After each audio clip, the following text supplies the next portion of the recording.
Muy buenos días. Les saluda Roger Mamani, especialista de capacitación y certificación de la Dirección General de Abastecimiento del Ministerio de Economía y Finanzas, y estaré a cargo de moderar esta reunión virtual durante la presente jornada.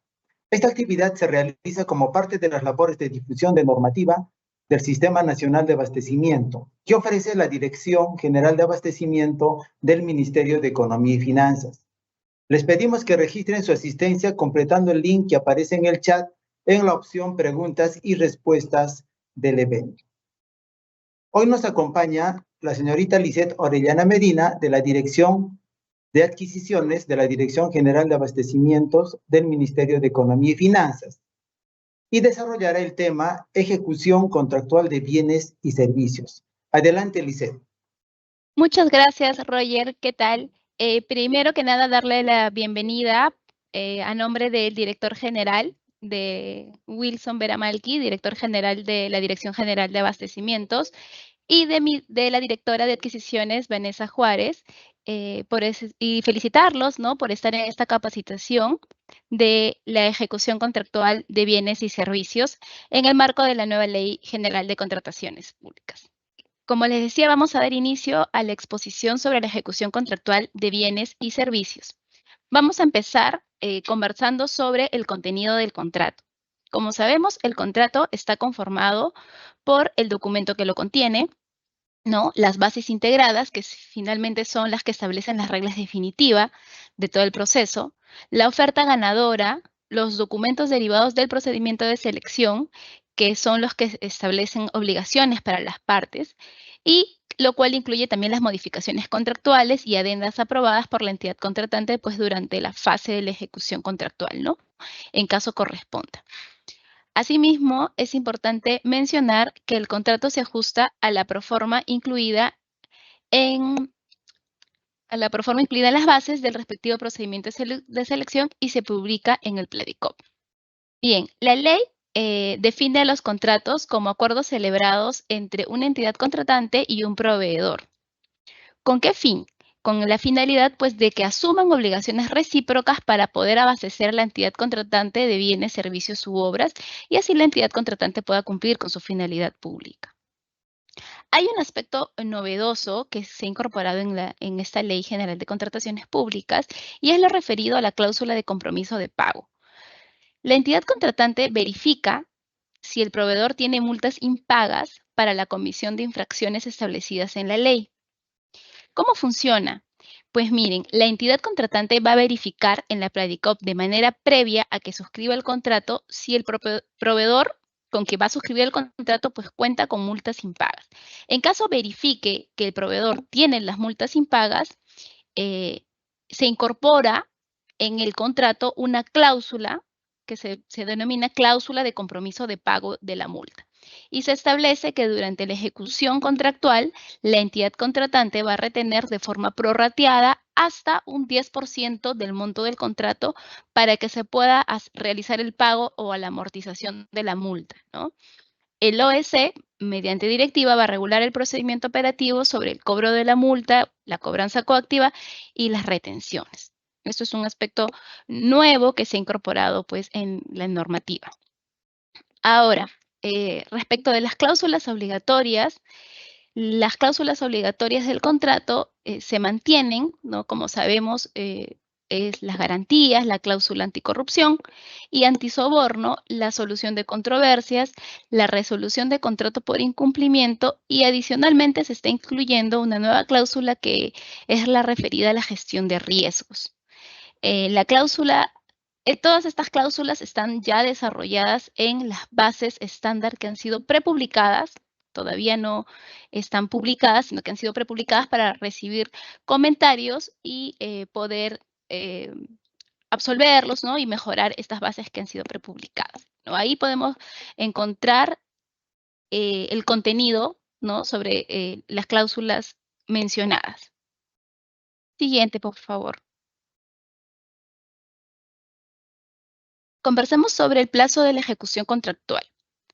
El plazo de la ejecución contractual se inicia cuando, al día siguiente de que se perfeccione el contrato, desde la fecha en que se establezca en el contrato, ¿no? La fecha que se establece en el contrato, o desde la fecha en que se vayan a cumplir todas las condiciones previstas en el contrato, según se haya determinado. Correcto. El plazo de ejecución de los contratos de supervisión es importante mencionar que se encuentran pues vinculados a la duración del contrato supervisado.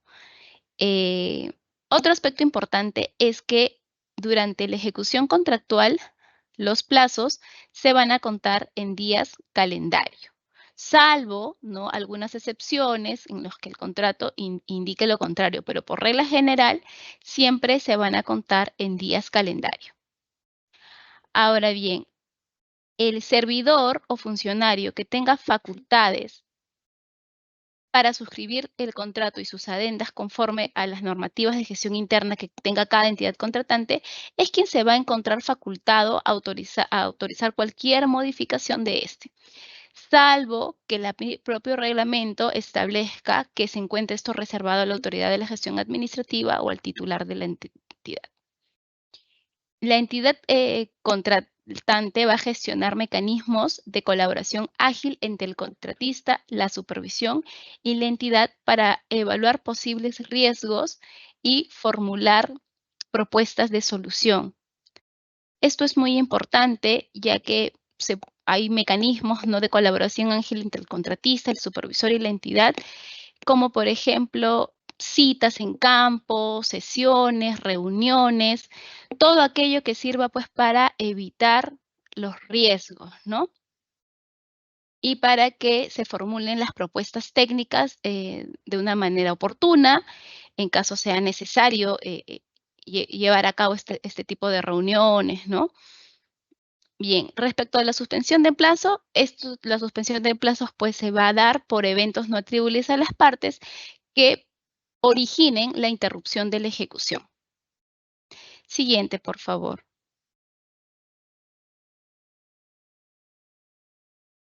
Ahora bien, respecto de la vigencia del contrato, como vemos en la PPT, este va a iniciar al día siguiente de la suscripción del contrato, en caso sea un contrato, o la notificación de la orden de compra o de servicio, o la fecha en que se cumplan las condiciones previstas para el inicio.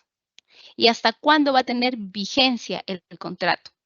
Hasta el pago final, a excepción de que esto sea condición para la entrega de bienes o prestación de servicios, o la ejecución de la última prestación en caso existan prestaciones por ejecutar con posterioridad al pago, ¿no? Entonces, hasta ahí, hasta la ejecución de la última prestación, va a establecerse la vigencia del contrato. Siguiente, por favor. Ahora hablemos de las modificaciones contractuales. Como vemos en la presentación, se puede modificar el contrato siempre que se cumplan o en las siguientes causales. Primero, la ejecución de prestaciones adicionales, luego por reducción de prestaciones, también se modifica el contrato por la autorización de ampliaciones de plazo, por hechos sobrevinientes no imputables a las partes o por algún otro supuesto que esté contemplado en el reglamento, que en el caso de bienes y servicios, esta modificación se da por mejoras en el bien y servicio. ¿Correcto? Ahora vamos a hablar principalmente sobre la ampliación de plazo contractual en bienes y servicios. En principio, la autoridad de la gestión administrativa, disculpen, primero mejor vamos a hablar sobre las prestaciones adicionales en bienes y servicios que se encuentran en la siguiente diapositiva. Por favor, siguiente. Sí, las prestaciones adicionales. Como les mencionaba, la autoridad de la gestión administrativa puede aprobar mediante resolución publicada en la Pladicop la ejecución pues, de prestaciones adicionales en bienes y servicios. ¿Hasta cuánto? Hasta un 25% del monto del contrato original que sean indispensables. Eso es un aspecto muy importante, ¿no? Porque tienen que ser indispensables para el cumplimiento de la finalidad pública del contrato. Y además debe contar con un sustento técnico y legal. Y sobre todo, y es muy importante, la previsión y o certificación pues, de crédito presupuestario correspondiente, ¿no? Tiene que estar asegurado estos tres aspectos para que se pueda dar una prestación adicional. Ahora, el costo de esta prestación adicional, ¿cómo se va a determinar? Pues sobre la base de las especificaciones técnicas del bien, en caso sean bienes, ¿no? O los términos de referencia, en caso sean servicios, además de las condiciones y precios que fueron pactados en el contrato. En defecto de esto, la DEC, que es la dependencia encargada de las contrataciones, como sabemos, previo sustento y coordinación con el área usuaria, va a determinar el monto a acordar con el contratista. Para ello, ¿qué va a considerar? Pues la estructura de costos y los sustentos presentados por el contratista. Recordemos que no corresponde, en este caso de prestaciones adicionales, suscribir una adenda al contrato. Basta únicamente con la publicación de la resolución en la Pladicop para que pueda surtir todos sus efectos. Bien, finalmente se encuentra prohibida la aprobación de prestaciones adicionales en vía de regularización. Siguiente, por favor. Ahora sí conversemos sobre la ampliación del plazo contractual en bienes y servicios. La autoridad de la gestión administrativa puede autorizar la ampliación del contrato previa solicitud que se encuentre sustentada, ¿no?, por parte del contratista y priorizando siempre la conservación del equilibrio económico financiero del contrato. Y sobre todo, priorizando el cumplimiento de la finalidad pública. El contratista puede solicitar una ampliación de plazo en dos supuestos. El primero de ellos es cuando se aprueba la prestación adicional que hemos conversado, se aprueba la prestación adicional en contrato, siempre que la ejecución de esta prestación adicional pues afecte directamente el plazo contractual, ¿no? En ese caso se puede ampliar el plazo contractual. Y también por atrasos y o paralizaciones no imputables al contratista que ameriten, sobre todo, ¿no?, que requiera ampliar el plazo pues para dar cumplimiento a la finalidad pública del contrato y mantener su equilibrio económico financiero. ¿Cuál es el procedimiento para la ampliación del plazo de ejecución contractual? Pues la norma te señala que en el plazo 10 días hábiles siguientes a la notificación de la aprobación de la prestación adicional o de finalizado el hecho generador de atraso o paralización, se brinda la posibilidad de una prórroga, además de hasta 10 días hábiles adicionales. Las solicitudes extemporáneas se tienen por no presentadas. Ahora bien, ¿cómo se evalúa? La solicitud presentada, ¿no?, dentro de estos plazos que hemos mencionado, se va a evaluar la entidad contratante que va a privilegiar el criterio técnico para poder pronunciarse si procede o no la ampliación. Siempre priorizando el criterio técnico sobre las formalidades de la documentación presentada. ¿Para qué? Para que este sustento otorgue pues certeza en la decisión que va a tomar la entidad contratante, ¿no? Para la evaluación de la solicitud se considera el análisis técnico que realiza el área usuaria respecto de la justificación del retraso incluido por el contratista, que haya incurrido el contratista. Ahora bien, ¿cuáles son los efectos de esta ampliación?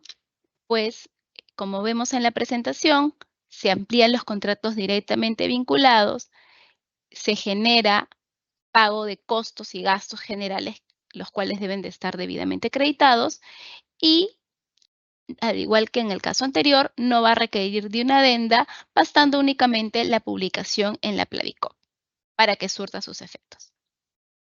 Siguiente, por favor. Como les mencioné hace un momento, hablábamos de otros supuestos contemplados en el reglamento para los cuales se pueda modificar el contrato. Y este es la modificación contractual por mejoras en el caso de bienes y servicios. El contrato puede ser modificado cuando el contratista pues, le ofrezca bienes o servicios con iguales o mejores características técnicas con respecto a su oferta. siempre y cuando estos bienes o servicios satisfagan la necesidad de la entidad contratante y además no desvirtúen o desnaturalicen la prestación ni varíen el objeto contractual, ¿no? Estamos hablando de mejoras, estamos hablando de aspectos, características técnicas que van a reforzarlo, más no una desnaturalización de la prestación, ¿no? Ni una variación del objeto contractual. La decisión de la entidad contratante de aceptar o no estos bienes o servicios que ofrece el contratista debe contar siempre con un sustento técnico emitido por el área usuaria y siempre ese sustento pues tiene que justificar la decisión y además debe de contar con opinión favorable de la DEC respecto a que esta modificación de la que estamos conversando no ha variado las condiciones para poder seleccionar al contratista, es muy importante, ¿no? Y sobre todo que no incremente pues el monto contractual. Esta modificación se entiende aprobada con la suscripción de la adenda al contrato. Aquí no es una resolución que se publica en la Pladicop, sino con la suscripción de la adenda al contrato. Siguiente, por favor. Conversemos ahora sobre la nulidad del contrato. Ya vimos las modificaciones que ocurren al contrato de bienes y servicios. Ahora conversemos un poco sobre la nulidad del contrato. Cuando la entidad, primero es importante indicar que aquí la autoridad competente, y así lo denomina la normativa, para declarar la nulidad del contrato es la autoridad de la gestión administrativa.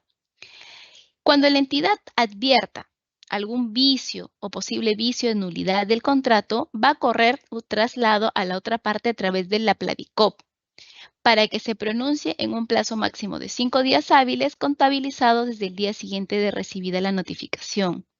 Esto es lo que dispone la norma. No obstante, en tanto la Pladicop se implemente, la entidad contratante va a hacer, como vemos en la nota al pie de la presentación, la entidad contratante va a cursar una carta notarial al contratista comunicándole la nulidad y el oficio del contrato, ¿no? Pero una vez que ya la Pladicop se encuentre implementada, la comunicación va a ser a través de ella.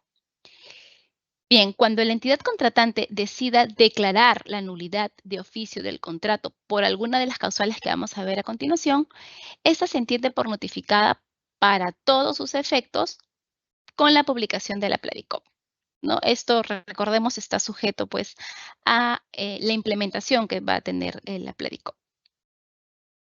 Siguiente, por favor. ¿Cuáles son las causales de nulidad del contrato? Las causales no han tenido mucha variación con respecto de la normativa previa y estas son, en primer lugar, cuando se suscriba con un proveedor, se suscriba el contrato con un proveedor pues impedido para contratar con el Estado.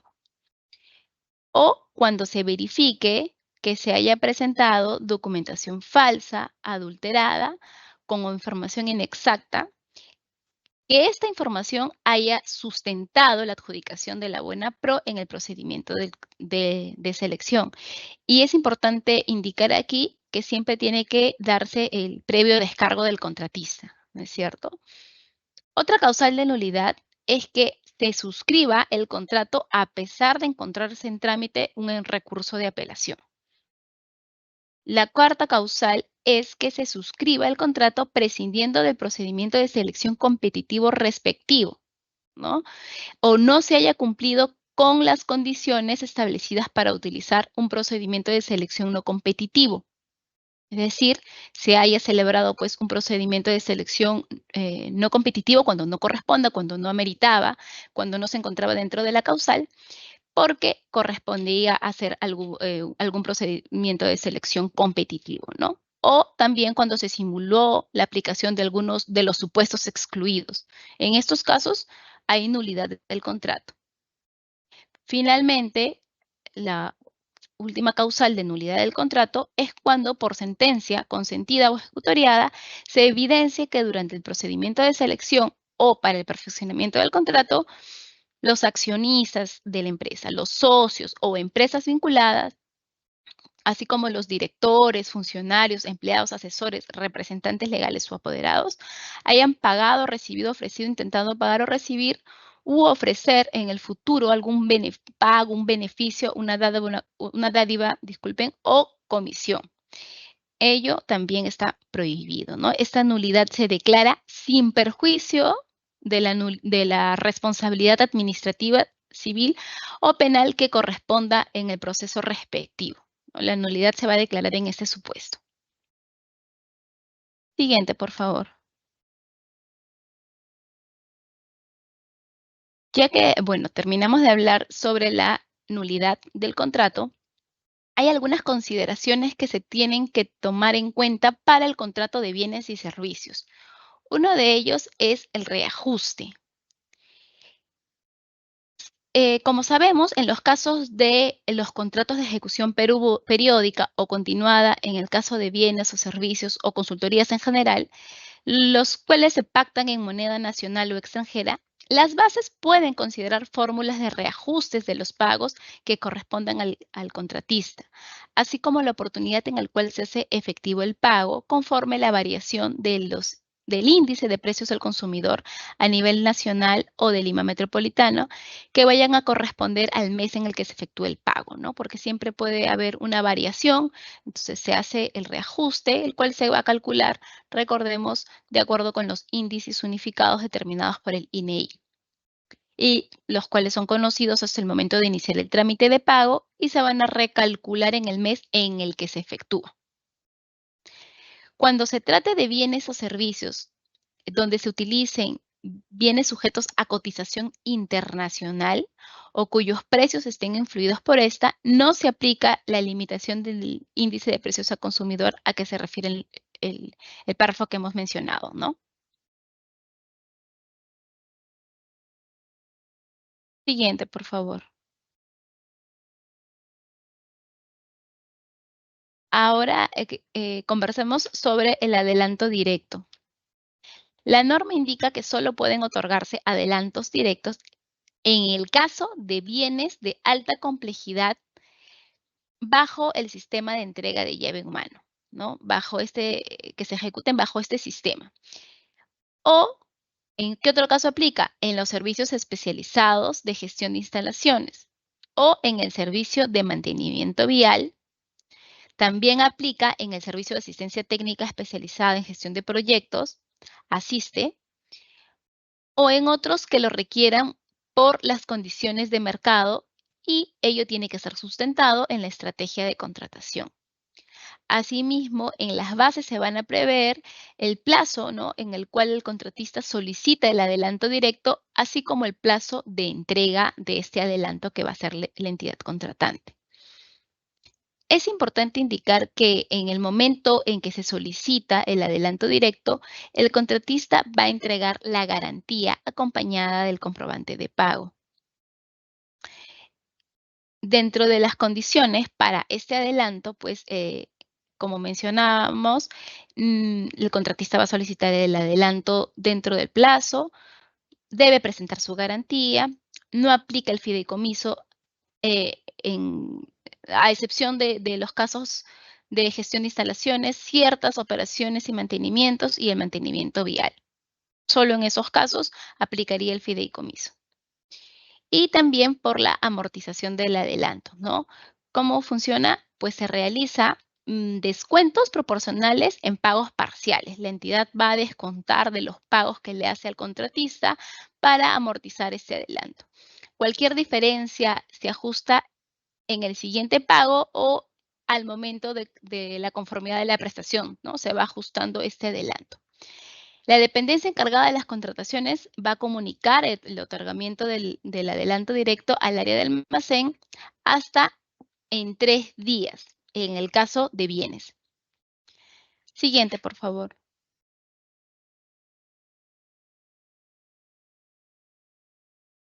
Ahora conversemos sobre las garantías. ¿Qué son las garantías? ¿Qué buscan las garantías? Las garantías buscan asegurar el cumplimiento de las obligaciones de los contratistas a fin pues de cubrir este adelanto de pago, el fiel cumplimiento del contrato o el fiel cumplimiento de las prestaciones accesorias. Estas garantías tienen características inherentes, que son incondicionales, solidarias, irrevocables y de ejecución automática. ¿Cuáles son los tipos de garantía que establece la norma? Pues son 3 los tipos de garantía. En primer lugar tenemos el adelanto directo, conocido como adelanto de pago, el fiel cumplimiento del contrato y el fiel cumplimiento de las prestaciones accesorias. Asimismo, estas garantías tienen mecanismos por los cuales se van a realizar. ¿Cuáles son estos mecanismos? El fideicomiso, que como vemos en la presentación, sirve para el adelanto de pago o adelanto directo, y el fiel cumplimiento del contrato. Tenemos también la carta fianza financiera, que vale para los 3 tipos de garantías, el contrato de seguro de la misma manera y la retención del pago que hace la entidad contratante, también es un mecanismo de garantía que va a servir para el fiel cumplimiento del contrato y el fiel cumplimiento de prestaciones accesorias. Siguiente, por favor.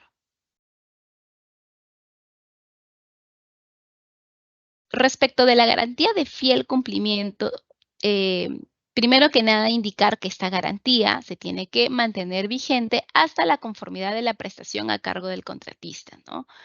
Para el caso de los contratos de bienes y servicios, la garantía de fiel cumplimiento, o mejor dicho, para el caso de servicios que consideren una comisión de éxito, el monto de la garantía de fiel cumplimiento se constituye únicamente sobre la base del honorario fijo. La garantía de fiel cumplimiento se constituye sobre la base del honorario fijo para el caso de servicios que incluyen con una comisión de éxito. Ahora bien, el contratista además puede solicitar, sí, la reducción proporcional de la garantía de fiel cumplimiento. ¿En qué casos? En los casos de los contratos de suministro, siempre que se cuente con la conformidad de al menos la primera mitad de entregables. Y además es muy importante que no haya incurrido en retrasos ni penalidades, ¿no es cierto? Para que pueda solicitar esta reducción. Asimismo, en los contratos para la adquisición de bienes y servicios, la constitución del fideicomiso como garantía de fiel cumplimiento procede cuando el plazo de ejecución contractual es mayor a 90 días calendario. Eso es muy importante, tienen que tener en cuenta. Solo procede cuando es mayor a 90 días calendario. Si tiene menos días, no procede la constitución de un fideicomiso como garantía de fiel cumplimiento. ¿Y cuáles son las excepciones a la presentación de la garantía de fiel cumplimiento? Pues no se va a otorgar garantía de fiel cumplimiento de bienes y servicios ni garantía de fiel cumplimiento por prestaciones accesorias en los siguientes casos. En los casos en que los contratos de bienes y servicios cuyos montos sean menores o iguales a 50 UIT. Entonces, contratos menores o iguales a 50 UIT es una excepción de la garantía. Esta excepción no aplica cuando la sumatoria de los contratos que se deriven de los procedimientos de selección, en el caso de procedimientos por relación de ítems, que son adjudicados a un mismo postor, superen el monto que hemos indicado, ¿no? También constituye una excepción la compra o alquiler de bienes inmuebles de propiedad privada, los contratos de arrendamiento de bien mueble o bienes inmuebles de propiedad privada y las contrataciones complementarias también que no superen los 50 UITs, ¿no es cierto? Entonces, esas son las excepciones a la garantía de fiel cumplimiento. Siguiente, por favor. Respecto de la ejecución de garantías, las garantías de adelanto de fiel cumplimiento o de fiel cumplimiento por prestaciones accesorias, como vemos en el número 2 y 3, se van a ejecutar en su totalidad, otorgándole al contratista un plazo de 5 días hábiles para que se devuelva el monto pendiente de amortizar, bajo apercibimiento de proceder su ejecución en los siguientes supuestos.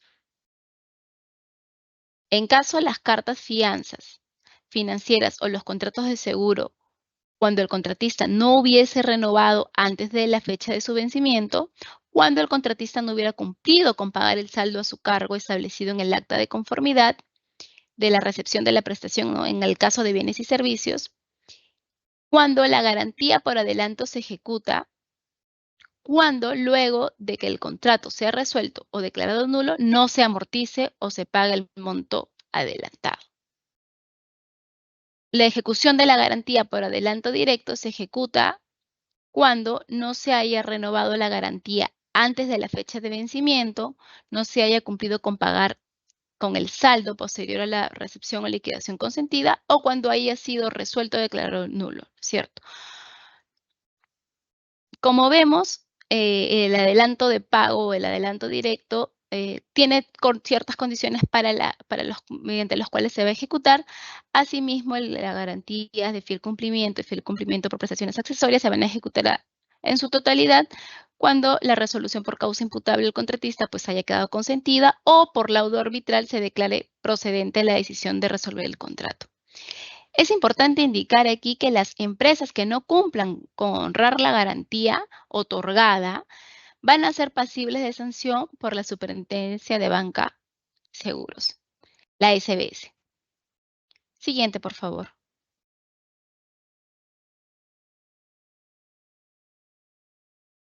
Ahora conversamos sobre la resolución del contrato. Cualquiera de las partes, sea el contratista o la entidad contratante, puede resolver el contrato total o parcialmente, siempre que se cumplan los siguientes supuestos, o en alguno de los siguientes supuestos, para ser exactos.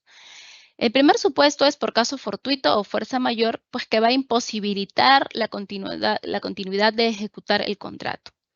Otro supuesto es el incumplimiento de las obligaciones contractuales, ¿no es cierto?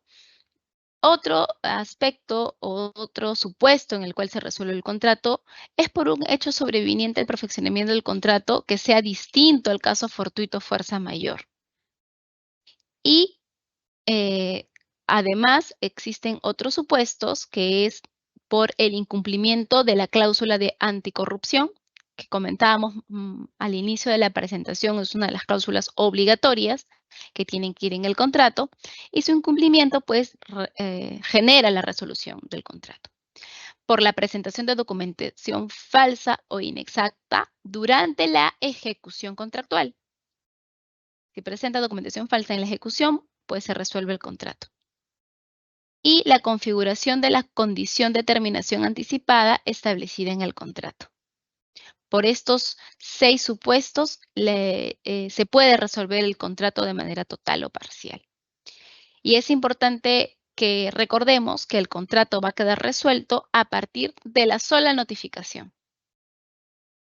Siguiente, por favor. ¿Cuál es el procedimiento para resolver el contrato? Según el supuesto de resolución del contrato, según sea uno de los 6 supuestos que hemos mencionado, primero se realiza el apercibimiento, ¿no? Este apercibimiento no es aplicable en 2 supuestos, cuando se alcanza el monto máximo de penalidad o cuando el incumplimiento no es reversible. Bien, luego, transcurrido un plazo no menor al 10% y no mayor al 15% del plazo que corresponda a la ejecución contractual, o 3 días en los contratos con plazos menor a 30 días, ¿no? En 3 días, luego de percibir y transcurrido este plazo, sin que se haya cumplido con la prestación, ¿no? Vence el plazo y su cumplimiento, pues se va a notificar la resolución del contrato parcial o total. Siguiente, por favor.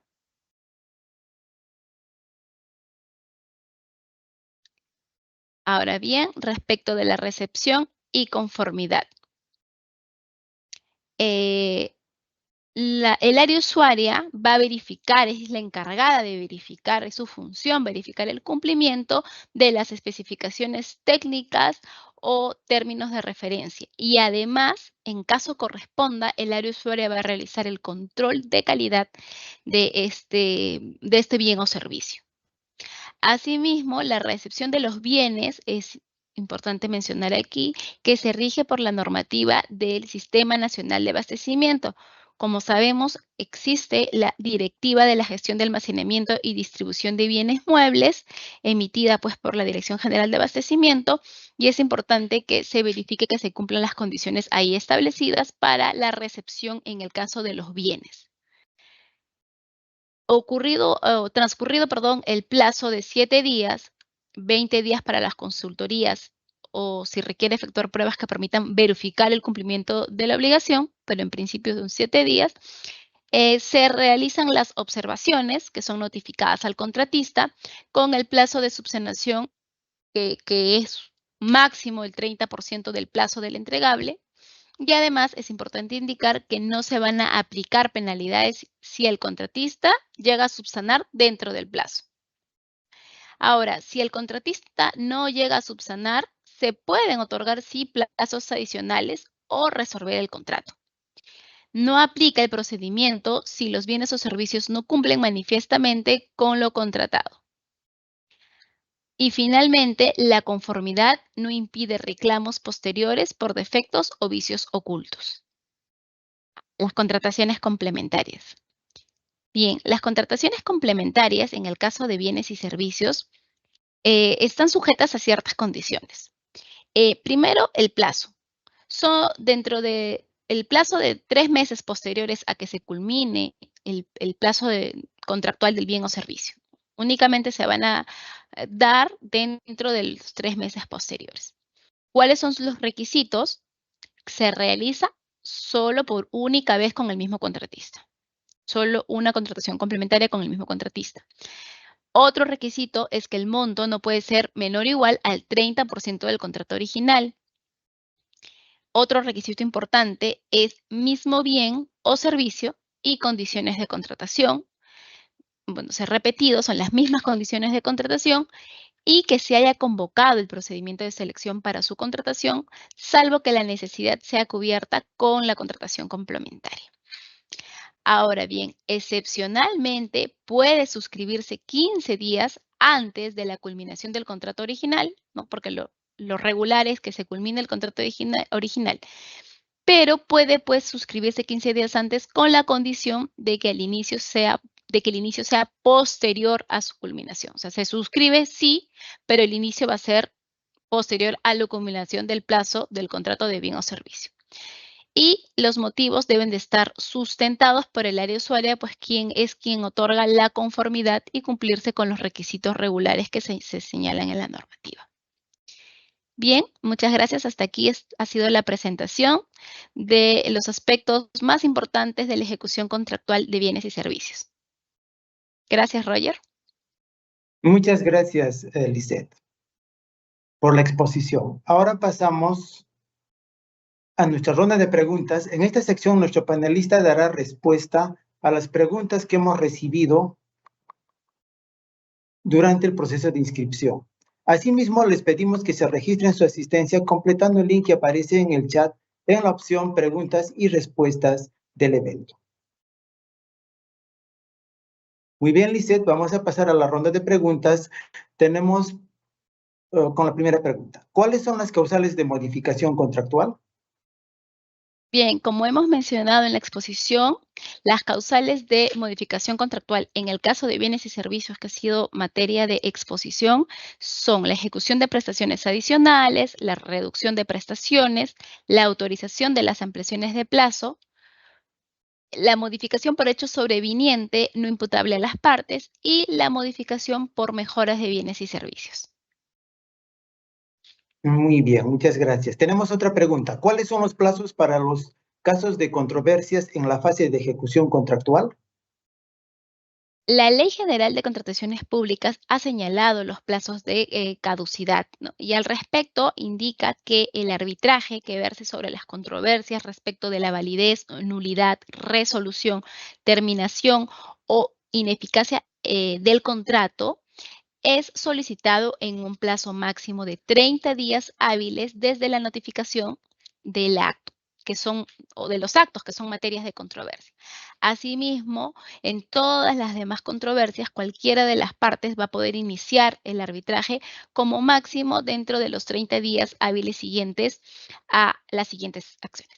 Primera, la entrega del bien final, ¿no? En el caso de los contratos de adquisición de bienes, la presentación del entregable final en el caso de los contratos de prestación de servicios y la entrega de la obra en los casos de los contratos de obra. Gracias. Muy bien, muchas gracias. Tenemos otra pregunta. ¿Cuál es el plazo para el pago de órdenes de servicio por locación de servicio? Miren, el reglamento señala que el pago, en el caso de los contratos menores en general, se va a realizar conforme al artículo 67 de la ley. Es decir, que la regulación va a ser la misma que las disposiciones generales de bienes, servicios y obras. Específicamente, el numeral 67.3 del artículo 67 señala que el pago se realiza en un plazo máximo de 10 días hábiles luego de que se otorgue la conformidad por parte del área usuaria. Este plazo es prorrogable siempre que cuente con una justificación y, por esta demora y hasta 5 días hábiles. Gracias. Muy bien, tenemos otra pregunta. Con relación al contrato, ¿en qué casos se puede modificar solo con informe técnico? Como hemos expuesto, las modificaciones del contrato se pueden dar por la resolución que se publica en el Pladicop o por la suscripción de una adenda. En algunos casos se va a pedir un sustento técnico previo, pero en ningún caso es que únicamente se modifique con la emisión de un informe técnico. Gracias. Muy bien, tenemos otra pregunta. ¿En qué plazo se produce la pérdida para suscribir el contrato? La normativa en el reglamento ha previsto, en el artículo 90 del reglamento, ha previsto que el postor ganador de la buena pro va a presentar los requisitos para que pueda perfeccionar el contrato dentro del plazo de 8 días contabilizados desde el día siguiente al registro del consentimiento de la buena pro en la Pladicop, ¿no? O de que éste haya quedado administrativamente firme. En caso que no se requiere de la presentación de la garantía de fiel cumplimiento, el postor ganador va a contar con un plazo no de 8, sino de 5 días hábiles. Asimismo, en un plazo que es no menor a 3 días hábiles contados desde el día siguiente de la presentación de todos los requisitos por parte del postor ganador de la buena pro, se va a perfeccionar el contrato con su suscripción o con la recepción, como habíamos indicado, de la orden de compra o de servicios según corresponda. Y en el mismo plazo, pues la dependencia encargada de las contrataciones va a notificar las observaciones de los requisitos en caso corresponda y va a otorgar un plazo de 4 días hábiles para que se pueda subsanar esas observaciones que realiza. En el caso de la garantía de fiel cumplimiento se encuentra en trámite, hay una atingencia que ha hecho en la normativa, que es que a solicitud de expresa del postor ganador de la buena pro, la dependencia encargada de las contrataciones le puede otorgar un plazo adicional aún de 4 días hábiles contados desde el día siguiente al vencimiento del plazo que hemos mencionado anteriormente. Gracias. Muy bien, tenemos otra pregunta. En el caso de la entrega de bienes como son impresoras, instalación y configuración a la red de la entidad, si no se contemplan en los TDRs los tiempos para la preparación del ambiente y otros temas técnicos por parte de la entidad, ¿cómo se manejan los plazos adicionales que permitan la culminación de la instalación de equipos? ¿Se maneja con los plazos de observación o se solicita otro plazo? A ver, lo que se desprende de la pregunta es, en todo caso, cómo se realiza una modificación contractual por ampliación de plazo, ¿no? Y como se indicó en la presentación, la ampliación de plazo se va a realizar cuando se apruebe, y creo que es el caso de la pregunta, la prestación adicional en el contrato, siempre que la ejecución de la prestación adicional afecte directamente el plazo contractual o por atrasos y o paralizaciones no imputables al contratista que ameriten, pues, que se requiera ampliar el plazo para el cumplimiento de la finalidad pública del contrato y, es importante, manteniendo siempre el equilibrio económico financiero. Gracias. Muy bien, tenemos otra pregunta. ¿La nueva Ley General de Contrataciones Públicas desde cuándo rige? Recordemos que la Ley General de Contrataciones Públicas y su reglamento entran en vigencia el 22 de abril del presente año. Gracias. Muy bien, tenemos otra pregunta. ¿Se puede registrar dos adendas complementarias según la nueva Ley General de Contrataciones Públicas? La respuesta es no. Como hemos mencionado en la exposición, el reglamento ha previsto que si bien dentro de los 3 meses posteriores a la culminación del plazo de ejecución de un contrato de bien o servicio en general, la entidad puede realizar una contratación complementaria, esto es por única vez con el mismo contratista y siempre que se cumplan ciertas condiciones que hemos mencionado en la exposición. Gracias. Muchas gracias. Tenemos otra pregunta. ¿Qué área es la encargada del procedimiento para ejecutar las garantías? Ello se va a determinar en atención a la normativa interna de cada entidad contratante, ¿no? Ahí se establecerá pues quién es el área encargada de ejecutar las garantías. Este aspecto no se encuentra regulado en la ley y el reglamento. Gracias. Muy bien, y tenemos una última pregunta. ¿Cuáles son las responsabilidades que tiene el área usuaria y el OVEC en la ejecución de un contrato de servicios?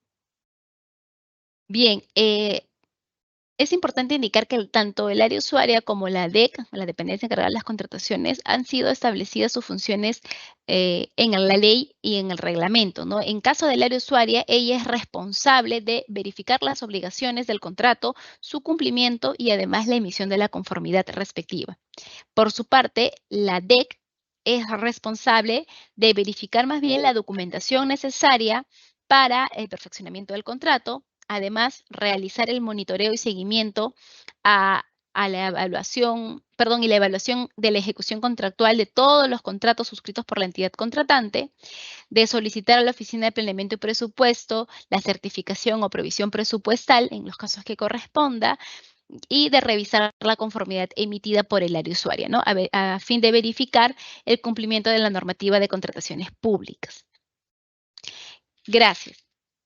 A continuación, vamos a hacerles recuerdo de la aplicación del Código de Conducta de los órganos que integran la Administración Financiera del Sector Público. Como ustedes pueden observar, ha sido aprobado con resolución ministerial número 330 del año 2021. Este es un instrumento de integridad explícita de conductas de actuación que reafirman el compromiso de probidad de los servidores que integran los órganos rectores del SAF en las entidades de los 3 niveles de gobierno a fin de generar credibilidad y confianza. Pues este documento contempla conductas esperadas y conductas no deseadas que expresan el rechazo a toda actuación contraria a la integridad. Por lo tanto, en el marco de la gestión de las direcciones generales que ejercen la rectoría de sistemas que integran el SAFI, tenemos el sistema de abastecimiento, el sistema de programación multianual y gestión de inversiones, presupuesto público, tesorería, endeudamiento público, contabilidad, y también incluye la Dirección General de Gestión Fiscal de los Recursos Humanos. Por lo tanto, la recomendación es que estemos diariamente en nuestros quehaceres, tener presente las actuaciones que debemos de tener como servidores públicos con este código de ética. Agradecemos a todos los participantes por habernos acompañado en esta conferencia, Ejecución Contractual de Bienes y Servicios, la misma que fue organizada por el Ministerio de Economía y Finanzas. En caso tengan consultas adicionales, pueden realizarlas a través del correo electrónico, como pueden observar, dga@ambe.gov.pe, el mismo que en este momento aparece en pantalla. El video de la conferencia será publicado en el canal de YouTube del Ministerio de Economía y Finanzas. Los invito a suscribirse a este canal y activar las notificaciones para recibir alertas cada vez que subamos un video. Que tengan todos muy buenas tardes y hasta pronto.